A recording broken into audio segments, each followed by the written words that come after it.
அப்போ சிச்சா நண்பர்களும் மாடிக்கு போனாங்களே, அது எப்படி? நல்லா யோசிங்க. பார்த்து ரசிங்க. பல காலத்துக்கு முன்னாடி பயன்படுத்தப்பட்ட பொருட்களுக்கு கூட உயிர் இருந்திருக்குன்னு பொதுவா எல்லாரும் சொல்லி கேள்விப்பட்டிருக்கேன்.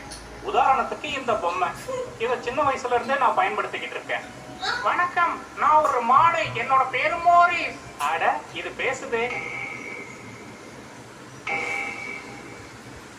நம்ம பாட்டி இங்க இருந்துச்சு. நாம ரொம்ப காலமா இங்கதான் இருக்கோம். ஆனா நமக்கு தான் முதல்ல தெரியுது. தம்பி, நமக்கு 5 வயசு ஆகுதுன்னா இதேடா அமைதியா நல்லா இருக்கு.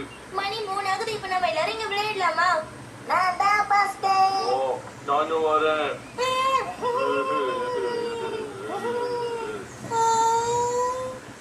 பசங்களுக்கு பொதுவா ஊஞ்சல் ஆடுறதுன்னா பிடிக்கும்ல? யாரு நீ? நானா? என் பேரு ஐகூர் அங்கோ. உன்னை சொல்ற